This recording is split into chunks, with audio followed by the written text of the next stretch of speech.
What's up guys, it's Bridget and welcome back to my channel. Hope you're having an awesome day, and today's video is going to be about products that I've tried recently and for one reason or another are slightly disappointing to me. I want to go ahead and talk about some products this month that are not technically like fails for me or anything, but they've just been kind of disappointing. So without any further ado, let's go ahead and get into today's video. Alright guys, as always, all makeup on this channel is cruelty free, so are all the products I'm mentioning in today's video. Also, of course, I don't hate any of these brands or like hate any of these products particularly. It's just something's really disappointing about them, and if I hated these brands I would be buying from them, I guess. So let's go ahead and get started with the first thing, which is going to be obvious why I'm finding it disappointing, and a lot of you guys probably agree with me about this. I've seen a lot of comments about this, and this is the Jeffree Star Cosmetics and Morphe setting spray, the setting mist. I ran on my normal one, I got this one, and I went ahead and bought another regular Morphe setting mist because I love the application. It's such a fine mist. It just smells and tastes bad. Like, I know you're supposed to eat it, but inevitably, sometimes gets in your mouth. It tastes terrible.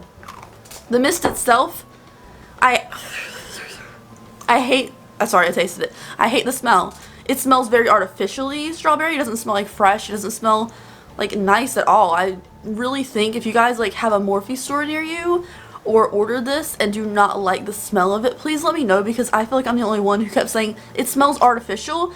Because obviously it is, but it doesn't smell good. It just smells bad, in my opinion. Disappointing. I will try to use it just because I have it. But honestly, just spraying it right then, I'm just kind of like, ugh, about it.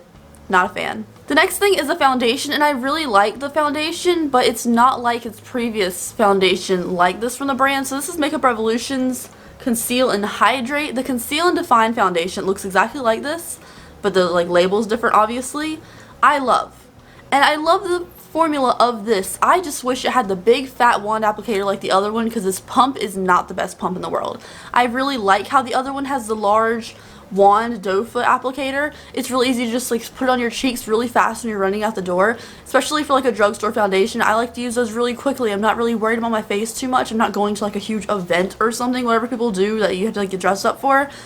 I love the fat wand applicator of the regular Conceal and Define foundation from Makeup Revolution, that I'm wondering why they put this weird pump applicator on the Conceal and Hydrate. It does kind of like shoot out at you. It's not the best pump in the world. I really wish it had the wand applicator in here. Part of me wants to find like the Conceal and Define on clearance somewhere for like $2 and just like take the lid off, clean the wand, and then stick it in this one. Because I really like the big wand applicator of the other one. The formula of both of them is really good, especially for the price point. It's just, I want to apply it how I want to apply it, especially with the other one being so good. I'm using this one less than I thought I would, just because of the fact that it's easier to apply the other one.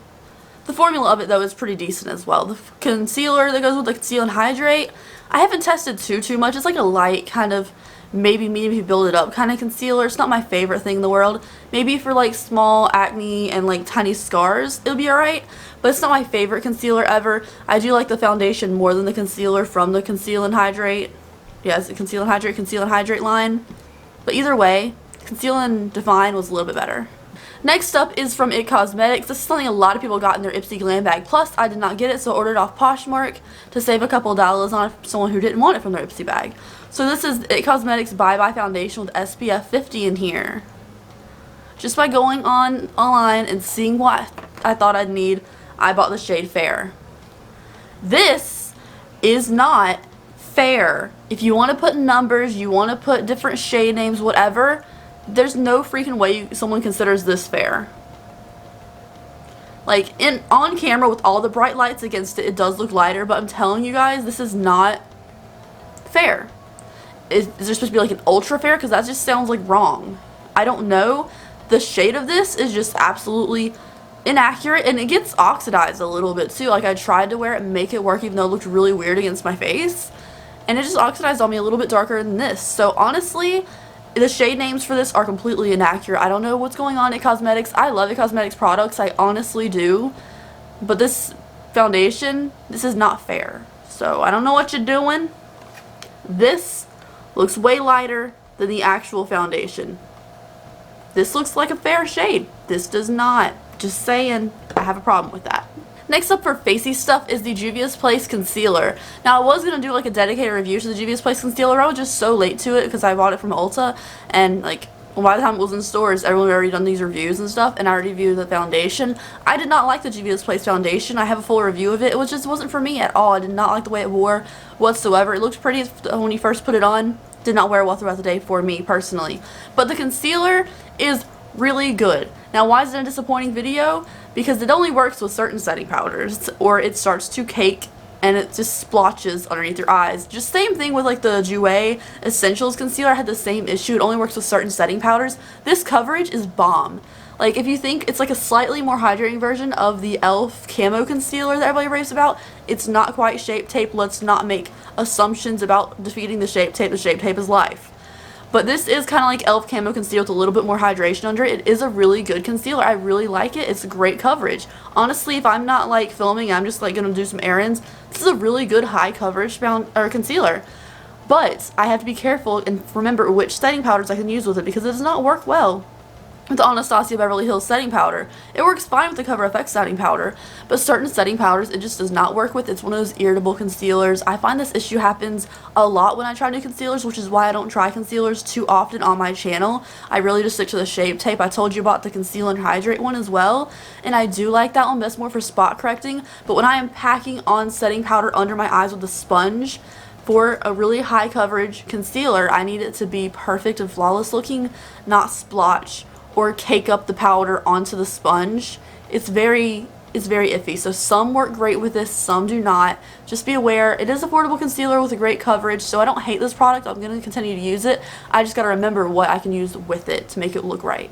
Next up, I guess I just had some really bad luck with face stuff this month, which is accurate because I haven't tried too many palettes, honestly.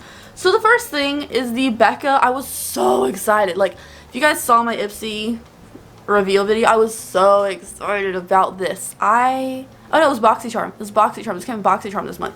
I was so excited about this. So excited. So this is the Hydra Mist Set and Refresh powder, and it's wet. It's a wet powder. Like, I kind of understood that was going to be like that, but I haven't found a way to use it yet that it looks good on me. Like, please let me know in the comment section down below, because I'm sure some of you guys can make this look beautiful, but for me, I don't know how to get it to work. When I pick it up on a wet sponge to like set my under eyes, it just sticks to the sponge. It doesn't really apply.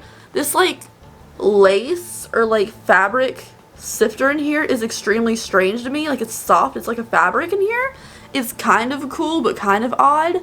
I just didn't know how to use this because I can't use it like a normal setting powder, at least on myself. Maybe I'm doing it wrong.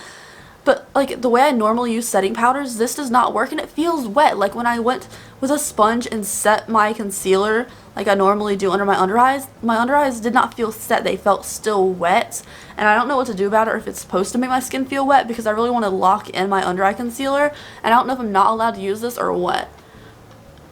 So it was just really disappointing that I couldn't like use this right off the bat, because I really wanted this, and I'm glad I have it. But like, I don't know how to use it, and it's very weird. There's no instructions on the box on like how to make this work properly. The other disappointment I have, it's a brand I'm an affiliate with, and I love this brand because it's really affordable and they have great products, and like their microfiber sponges change like the internet, and they don't cycle products, and I love them. But this is the Juno Co setting powder. This is their Blur setting powder. This is the Brighten shade.